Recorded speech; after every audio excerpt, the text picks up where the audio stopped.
अब जैसा कि हमने देखा है कि हम जीवन के घेरे में अपने आने वाले भविष्य को देखते हैं।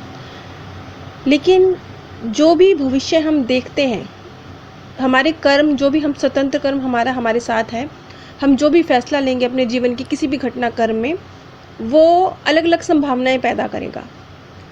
मान लीजिए किसी परिस्थिति में एक व्यक्ति ये फ़ैसला लेता है कि वो धन कमाने के लिए चोरी करेगा। उसी परिस्थिति में जब उसके पास धन नहीं है तो वो ये फ़ैसला लेता है कि वो धन कमाने के लिए मेहनत करेगा। तीसरी परिस्थिति में वो ये फ़ैसला लेता है कि वो किसी से कर्जा लेगा। अब ये जो 3 अलग-अलग रास्ते हैं, इन तीनों अलग-अलग रास्तों की ये संभावनाएँ हैं। मतलब परिस्थिति एक ही है कि उसके पास पैसा नहीं है। अब रास्ते उसके पास 3 हैं। अब यहाँ पे स्वतंत्र कर्म लागू हो रहा है कि वो 3 में से कौन-सा रास्ता चुनता है। जो भी रास्ता वो चुनेगा, वो रास्ता उसका भविष्य तय कर देगा। लेकिन जब आप नियति के घेरे में होते हैं, तब आप अपने आप को उस परिस्थिति में देख सकते हैं कि कि आपके पास धन नहीं है और आपके पास ये 3 रास्ते हैं। लेकिन उन रास्तों पे मान लीजिए आप किसी भी रास्ते पे चलने का फ़ैसला लेते हैं। मान लीजिए आप चोरी के रास्ते पे चलने का फ़ैसला लेते हैं, तो आप देखेंगे कि आप भविष्य में जेल में पहुंच जाते हैं, लेकिन पूर्णतः उसका अंत आपको नहीं दिखाई देगा। संभावनाएं दिखाई देंगी कि 3 रास्ते हैं, 3 रास्ते पे चल के अलग-अलग संभावनाएं तुम्हारे सामने आने वाली हैं, लेकिन उनका अंत नहीं दिखाई देगा। तो बहुत कुछ जो स्वतंत्र कर्म की श्रेणी में आता है, उसके नज़रिए से आपको अलग-अलग संभावनाएं दिखती हैं, लेकिन उन संभावना का भी आपको अंत नहीं दिखता है नियति के घेरे में। और ऐसा इसलिए होता है ताकि अंतिम समाधान खोजने की हमारी क्षमता क्या है, उसे जांचा जा सके। कोई घटना कितनी मुश्किल है और हमारी क्षमताएं क्या हैं, इसका आंकलन किया जाता है। ये नियति का घेरा ऐसी जगह है जो एक चुनाव करने के लिए अलग-अलग तरह के परीक्षण हमारे लिए निर्धारित करता है। ऐसे परीक्षण जिनको हल हम धरती लोक पर करेंगे। अब जैसा कि अब तक हम समझ चुके हैं कि किसी भी इंसान की नियति वो पूरी तरह से निर्धारित नहीं होती। जब नियति पूरी तरह से निर्धारित ही नहीं होती तो इस स्थान को नियति का घेरा क्यों कहा जाता है? कुछ घटनाएं जीवन की निर्धारित होती हैं जिन्हें हम नियति कहते हैं, लेकिन उन पर हमारा क्या रिस्पॉन्स होगा, उस पर हम अब कौन सा फैसला लेंगे, ये निर्धारित नहीं होता है। और व्यक्ति के सामने जो उसके कर्मों के मुताबिक, जो उसके जो लेसन हैं उनके मुताबिक जो 2 या 3 शरीर उसके सामने प्रस्तुत किए जाते हैं, उनमें से भी किसी एक का चुनाव तो उसने करना होता है ना। तो वो इस नियति के घेरे में आने के बाद ही वो करता है। अब ऐसा क्यों कि हम पूरी तरह से अपना भविष्य वहाँ नहीं देख पाते हैं? इस बात का कोई स्पष्ट उत्तर तो नहीं मिला, लेकिन जहाँ तक समझ में आता है वो ये कि डॉक्टर न्यूटन ने जिन भी व्यक्तियों के साथ काम किया वो ज़्यादातर प्रारंभिक स्तर की आत्माएं थीं, जिन्होंने अभी थोड़े ही वक्त हुए हैं जीवन लेते हुए। इस तरह की आत्माएं थीं और इस तरह की आत्माएं भविष्य की गहराई में जाकर ज़्यादा जो महत्वपूर्ण घटनाएं हैं उनके अंतिम जो उनका रिज़ल्ट होगा वो इसलिए नहीं देख पाती क्योंकि वो इन संभावनाओं के साथ, ये सब संभावनाएं हैं, अंतिम सत्य नहीं है ना। क्योंकि धरती पे आने के बाद जब वो जीवन जिएगा तो वो जो फैसला लेगा, अंतिम सत्य तो वो फैसला होगा, वो संभावना सच बनेगी। ये सारी संभावनाएं जो वो जीवन चक्र में देख रहा है वो थोड़े सच बनेंगी, उसमें से कोई एक बनेगी। अब वो इन संभावनाओं के साथ जितनी दूर तक जाएगा, अंत तक जाएगा, बिल्कुल भविष्य को अपने अंत तक देखेगा, तो उतनी ही उसकी जो और ये जो वैकल्पिक सच्चाइयाँ हैं, पूर्णतः सच्चाइयाँ नहीं हैं, ये वैकल्पिक सच्चाइयाँ हैं, ये उस पर इतना गहरा असर डालेंगी कि उसकी कल्पना शक्ति जो है वो धुंधली पड़ जाएगी और फिर कुछ याद भी नहीं रहता है। क्योंकि जब आप धरती पे आते हैं तब आप आत्मा लोग पूरी तरह से भूल चुके हैं, अपना पास्ट बर्थ पूरी तरह से भूल चुके हैं, बिल्कुल पूरी तरह से हर तरह से स्मृति लोप हो चुका है। वो इसीलिए क्योंकि अब आप कर्म क्षेत्र में आ गए हैं, अब आप अपने एग्जामिनेशन हॉल में पहुंच गए हैं, आप अपने स्कूल में पहुंच गए हैं। यहाँ पर आपको कोई सहारा नहीं दिया जाएगा। अब हर व्यक्ति के जीवन की एक योजना होती है, एक प्लानिंग के साथ। जैसे बच्चे भी एक प्लानिंग बनाते हैं ना कि अच्छा जब हम 12th पास कर लेंगे तो हम ये करेंगे, ऐसे करेंगे, ऐसे करेंगे, उनकी भी एक प्लानिंग होती है। ऐसे ही जो हम एक जीवन अपने लिए चुनते हैं, उसका भी कोई लक्ष्य होता है। उस लक्ष्य को प्राप्त करने की भी एक प्लानिंग होती है। अब क्योंकि हमारा स्मृति लोप हो जाता है, इसलिए चेतन रूप से तो हमें ये जो योजना है हमारी और जो लक्ष्य है हमारा, वो हमें याद नहीं रहता। लेकिन फिर भी अवचेतन मन के पास ये सारी योजनाएं और हमारे लक्ष्य रहते हैं, उसे याद रहते हैं। ये नियति का घेरा एक तरह से टाइम मशीन है जो आपको आपका भविष्य दिखा रही है और उस पर पहुंचने के अलग अलग बहुत सारे रास्ते दिखा रही है। चाहे अंतिम लक्ष्य हमें ना, जो अंतिम संभावना है, उसका जो अंतिम परिणाम होगा, वो चाहे हमें ना भी दिखाया जाए, लेकिन फिर भी एक हल्का सा मानचित्र जो है वो हमारे साथ रहता है। एक बार डॉक्टर न्यूटन के पास एक व्यक्ति आए। उन्होंने कहा कि जब कभी भी मैं किसी उलझन में होता हूँ और मैं फंस जाता हूँ कि मुझे अब ज़िंदगी में क्या करना चाहिए, तो मैं चुपचाप बैठ जाता हूँ और इस बारे में सोचता हूँ कि मैं कहाँ पर था, और इस बात की तुलना इस बात से करता हूँ कि अब मैं भविष्य में कहाँ पहुँचना चाहता हूँ, और इस तरह से मुझे अगला कदम क्या उठाना चाहिए, इसका जवाब मुझे मेरी अंतरात्मा दे देती है। अब बहुत कुछ जीवन में ऐसे घटित होता है जिसके हम कहते हैं कि भगवान ने किया, भगवान की करनी, लेकिन इस बात का मतलब ये नहीं होता कि आपका भविष्य पूरी तरह से एक ताले में बंद है और जो कुछ भी आपका भविष्य है उसके सामने आप मजबूर हैं, आपको घुटने टेकने ही पड़ेंगे। अगर ऐसा ही होता, अगर सब कुछ पहले से निर्धारित ही होता, तो फिर हमारा जो संघर्ष करना है इसका क्या मतलब रह जाता। फिर तो हमें हाथ पे हाथ रख के बैठ जाना चाहिए। जब भी कोई मुश्किल सामने आती है तब ये मतलब नहीं है कि अब हाथ पे हाथ रख के बैठ जाना चाहिए। हम सभी को अपने जीवन में ऐसे मौके मिलते हैं जिनमें दांव लगा रहता है, एक जुए की तरह, और ये मौके अक्सर मुश्किल परिस्थितियों में से निकलकर सामने आते हैं। अब चाहे हम इन मौक़ों का फ़ायदा उठा पाएँ या ना उठा पाएँ, लेकिन जो चुनौती है वो हमारे सामने है, और अब हमारे पास हमारी स्वतंत्र इच्छा है कि हम उस चुनौती को कैसे डील करते हैं। ये हमारी स्वतंत्र कर्म है, इसलिए किस्मत है, लेकिन फिर भी आपका कर्म आपकी किस्मत को पलटता है। और बहुत बार परिस्थितियां ऐसी बनती हैं कि आपका कर्म आपको आपके लक्ष्य तक ले जाने की वजह बनता है। हमारे कर्मों के ऊपर कारण और कार्य का सिद्धांत हमेशा लागू होता है।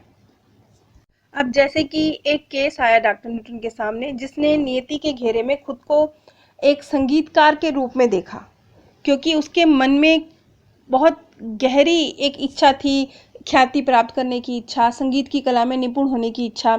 तो उसने अपने आप को एक संगीतकार के रूप में अपने जीवन का उसने चुनाव किया।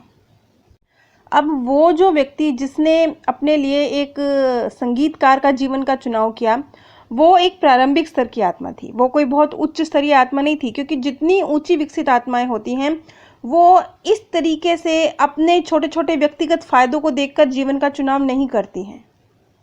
अब ये जो केस है जिसमें उस व्यक्ति ने अपने आप को एक संगीतकार के जीवन को चुनते हुए देखा, ये जो व्यक्ति था ये एक रूस से आया हुआ व्यक्ति था, जो रूसी प्रवासी था और अमेरिका में सेटल हो गया था।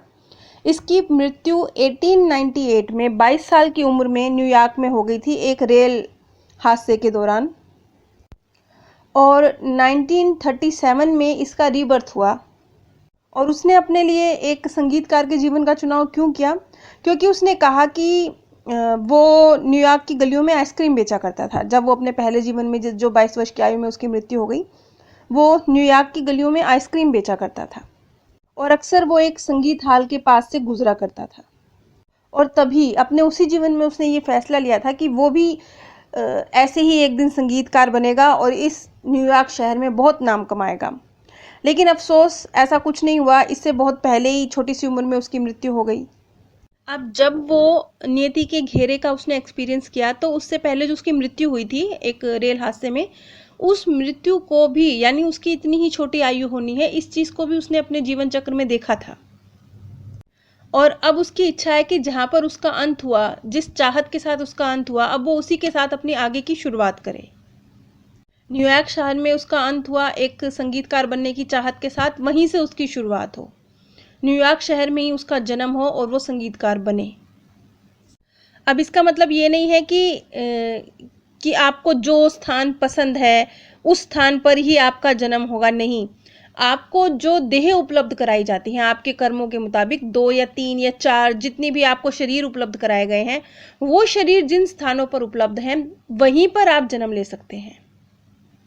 उसके सामने जो शरीर प्रस्तुत किए गए थे उनमें से एक शरीर न्यूयॉर्क शहर के लिए था।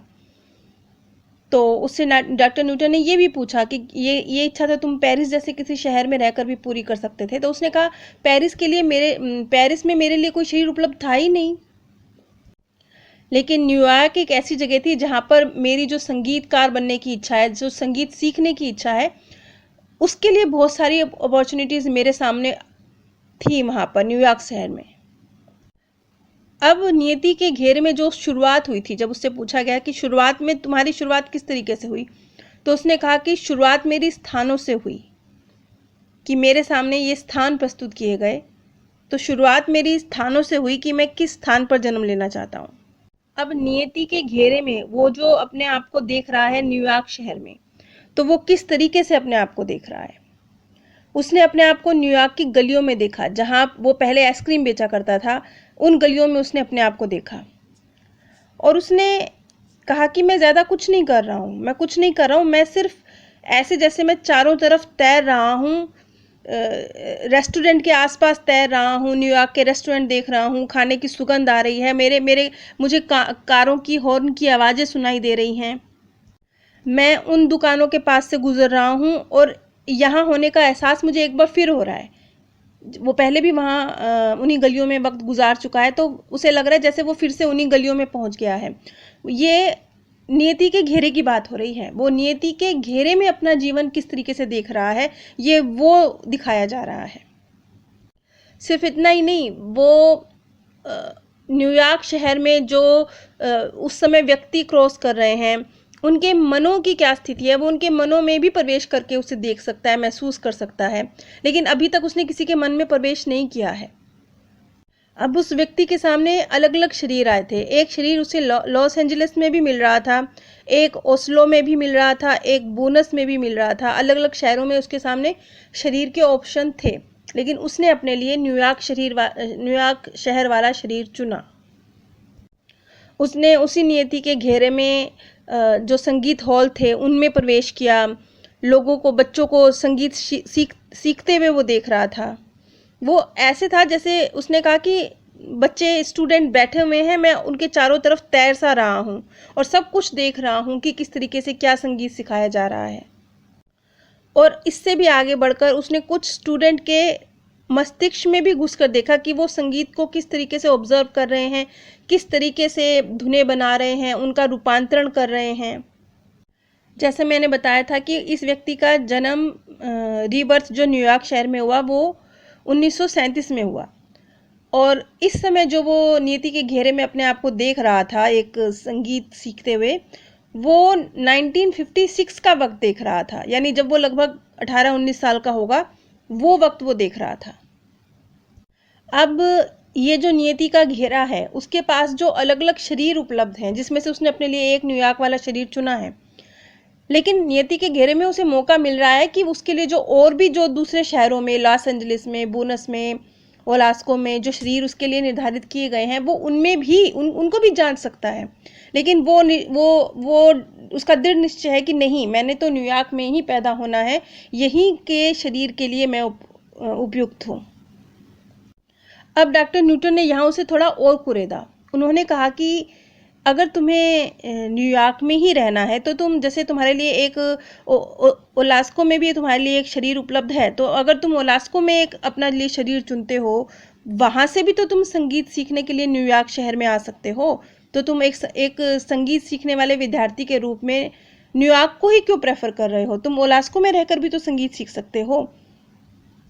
इस पर उसका जवाब था कि लॉस एंजलिस में उसे एक बड़ी होनहार लड़की का शरीर मिला है, किंतु उसे नहीं जाना लॉस एंजलिस, उसे वो लड़की का शरीर भी नहीं चाहिए, उसे सिर्फ न्यूयॉर्क का ही शरीर चाहिए, ये उसका दृढ़ निश्चय है। अब न्यूयॉर्क शहर में जो उसे शरीर मिल रहा है, वो एक बहुत ही प्रतिभाशाली लेकिन उदास रहने वाले लड़के का शरीर है, और यहाँ जो उसके पेरेंट्स होंगे वो भी बहुत धनी होंगे। तो उसके पास संगीत सीखने का, क्योंकि धन उसके लिए रुकावट नहीं होगा अगर वो न्यूयॉर्क में जन्म लेता है तो। और इसके विपरीत वो एक हंसमुख और होनहार लड़की के रूप में लॉस एंजलिस में भी जन्म ले सकता है, लेकिन उसने ये फैसला लिया कि नहीं, वो लॉस एंजलिस में जन्म नहीं लेगा, वो न्यूयॉर्क में ही लेगा, बेशक वो एक उदास, अमीर और प्रतिभाशाली लड़के के रूप में जन्म ले। अब जैसे हर शरीर के साथ कुछ उसके प्लस माइनस जुड़े हुए होते हैं, तो यहाँ पर डॉक्टर न्यूटन ने कहा कि क्या तुम्हारे लिए धन बहुत महत्वपूर्ण है? क्योंकि वो चाहे तो लॉस एंजलिस की लड़की का सिर चुन सकता था, लेकिन उसने न्यूयॉर्क का ही चुना क्योंकि वो धनी माता पिता हैं। तो इस पर उसका जवाब था कि हाँ, मैं इस बात से पूरी तरह से स्वार्थी व्यक्ति लग रहा हूँ, लेकिन मेरे पिछले जीवन में बिल्कुल भी धन नहीं था। और मैं ये बात बहुत अच्छी तरह से जानता हूँ कि अगर मुझे संगीत को सीखना है, संगीत को समझना है, उसका आनंद उठाना है, तो मुझे इस तरह के माता पिता चाहिए जो मुझे प्रोत्साहन दे, मुझे प्रशिक्षण दिलवा सके, मैं अपने रास्ते से भटक ना जाऊं, इसलिए मैंने ये शरीर चुना है। अब नियति के घेरे में हमारे साथ, आप इन्हें उच्च स्तरीय आत्मा कह सकते हैं, इन्हें समन्वयकर्ता नाम दिया गया है। ये समन्वय स्थापित करती हैं, एक संतुलन स्थापित करती हैं। जो कर्म हैं, जो आपके लेसन हैं, जो आपके दूसरे आत्माओं के साथ संबंध हैं कर्मों के, उनके अनुसार आपका जीवन क्या होगा, क्या परिस्थितियां होंगी, कौन से घटना चक्र होंगे, इन सब का निर्धारण करते हैं समन्वयकर्ता, सामंजस्य स्थापित करते हैं, कड़ी दर कड़ी जोड़ते हैं। तो इनका सहयोग पूरी तरह से मिलता है एक नियति के घेरे में आत्मा को। जब वो शरीर का चयन कर रही हो और ना कर सके तो उसे सहायता मिलती है। लेकिन यहाँ पर ऐसी स्थिति नहीं थी। यहाँ पर वो आत्मा फाइनल थी कि उसने तो न्यूयॉर्क में ही जन्म लेना है, एक संगीतकार के रूप में ही जन्म लेना है, तो उसे यहाँ पर किसी से कोई डिस्कशन करने की ज़रूरत नहीं थी, उसका फैसला आखिरी था। इसी केस को मैं अगली कड़ी में कंटिन्यू करूँगी। नीचे डिस्क्रिप्शन बॉक्स में मैंने आप सभी के साथ अमेज़ॉन का लिंक शेयर किया है। अगर आप इस लिंक के माध्यम से कुछ भी परचेज़ करते हैं तो बिना कोई आर्थिक नुकसान उठाए भी आप इस ज्ञान के प्रसार में सहयोग दे सकते हैं और लाखों लोगों के दिलों से निकलती सच्ची दुआओं के हकदार बन सकते हैं। नीचे डिस्क्रिप्शन बॉक्स में ही मैंने अपने second channel path of happiness का लिंक भी दिया है। अगर आपको ये ज्ञान समझने में मुश्किल लगता है, क्योंकि ये वीडियोस थोड़ी मुश्किल हैं, तो आप मेरे second channel path of happiness पर विजिट कीजिए। वहाँ पर बहुत ही सरल भाषा में, बहुत ही सामान्य ज्ञान, उसे साधारण कहानियों के रूप में प्रस्तुत किया जाता है, जो कि बहुत सरल भाषा में होता है। अगर आपको ये वीडियोस समझने में मुश्किल लगती हैं तो कृपया मेरे सेकंड चैनल पर ज़रूर विजिट कीजिए। आप सभी पर परमात्म सौंदर्य, प्रेम और आनंद सदैव बरसता रहे। आप सभी दिव्य परम धाम में स्थान प्राप्त करें।